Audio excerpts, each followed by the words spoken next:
اللہ تعالیٰ نے ان کو صبر دیا، اور حالانکہ آپ دیکھیں کہ شروع میں اسلام قبول کر پہلے 10 مسلمانوں میں سے سیدنا عثمان، حضرت ابوبکر صدیق کے یہ بڑے بیسٹ فرینڈ تھے، ان کی دعوت سے اسلام قبول کیا۔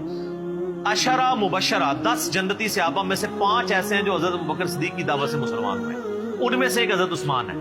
یہ پہلے 10 مسلمانوں میں سے۔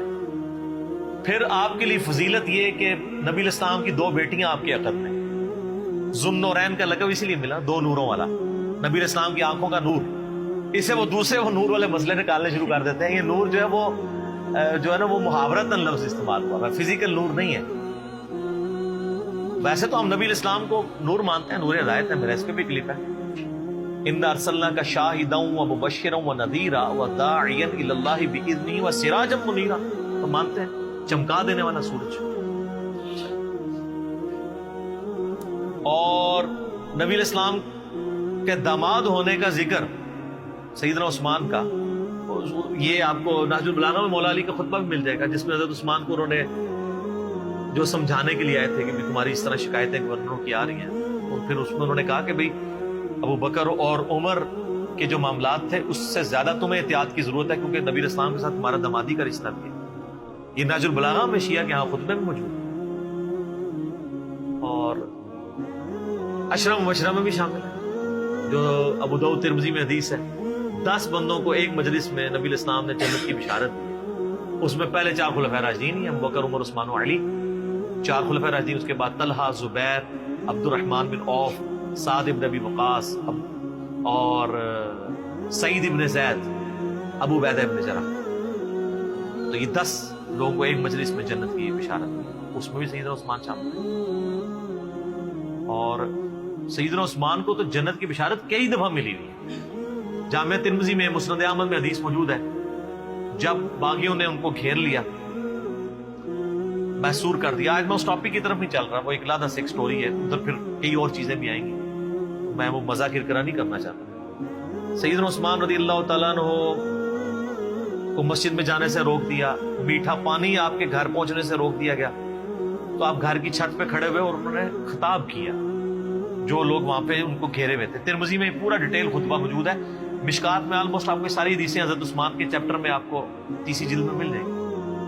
تو ان کا لوگوں، میں تمہیں اللہ کی قسم دیتا ہوں اور اسلام کا واسطہ دے کے پوچھتا ہوں، کیا تمہیں یاد نہیں ہے کہ نبی الاسلام جب مدینہ شریف ہجرت کر کے آئے تھے تو مسلمانوں کے لیے میٹھے پانی کا کنواں نہیں تھا، اور نبی الاسلام نے کہا تھا کہ کون ہے کہ جو کنواں لے کر وقف کرے اور جنت میں سے بہتر کنواں لے لے، تو میں نے اپنے حلال مال سے وہ کنواں خرید کے وقف کیا۔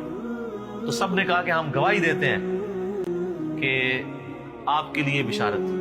کون گواہی دے رہے ہیں؟ جو مخالفین ہیں، پروٹیسٹ کرنے آئے ہیں۔ اس سے بات پتہ چلی کہ وہ لوگ تھے جن کو یہ باتیں پتہ تھی، صحابہ ہی تھے، بیچ میں اور لوگ بھی مکس تھے لیکن صحابہ بھی تھے، بدری صحابہ بھی تھے، ان میں اختلاف رائے تھا، وہ علیحدہ سے ایک ٹاپک ہے۔ یوٹیوب پہ میرا کلپ ہے، شہادت عثمان کے اصلی اسباب کیا تھے۔ عبداللہ ابن سبا والا تو معاملہ ہی ذرا ایک ڈفرنٹ کہانی بنا کے اس میں ڈال دی، وہ الگ چیز تھی۔ پھر سیدنا عثمان نے کہا کہ تمہیں یہ یاد نہیں ہے کہ مسجد نبی کی توسیع کی باری آئی تو نبی الاسلام نے فرمایا کون ہے جو مسجد نبی کے لیے زمین لے کے وقف کرے توسیع کے لیے کہ جنت میں اس سے بہتر اسے اللہ تعالیٰ قطع عطا فرمائے، تو میں نے اپنے مال میں سے وقف کیا تھا اور مجھے جنت کی بشارت ملی۔ بالکل ایسا۔ پھر ان کا جو جیش العسرہ تھا، تنگی والا جہاد، یعنی تبوک، جہاں پہ جہاد فرض ہو گیا تھا ہر مسلمان، کیونکہ رومن امپائر سے ٹکرانا تھا، تو نبی علیہ السلام نے جب چندے کی اپیل کی تھی تو میں نے 1000 دینار نبی علیہ السلام کی جھولی میں ڈرا کے ڈالے تھے، اور نبی علیہ السلام اپنے مبارک ہاتھوں سے یوں ان کو الٹ پلٹ کرتے تھے اور کہتے تھے عثمان جنتی آج کے بعد جو مرضی کرے۔ تو انہوں نے کہا کہ ہم گواہی دیتے ہیں۔ انہوں نے کہا تم مجھے نہ، اب یہ بھی یعنی بشارتیں گنواتے جا رہے تھے، اور عثمان کہہ رہے تھے دیکھو مسجد میں نے وقف کی، مجھے مسجد میں نماز نہیں پڑھنے دے رہے ہو، کنواں میں نے لے کے دیا اور مجھے میٹھا پانی نہیں، مجھے کڑوا پانی پینا پڑتا ہے، مجھے تم پانی تک نہیں جانے دے رہے ہو، اور تم مان بھی رہے ہو ان چیزوں میں مجھے جنت کی بشارت ملی ہے۔ پھر عثمان نے چوتھا اور آخری سوال کیا کہ کیا تمہیں یہ حدیث نہیں پہنچی ہے، اور یہ حدیث بخاری میں بھی ہے، ترمذی کا یہ والا حصہ، کہ نبی الاسلام ایک دفعہ غارے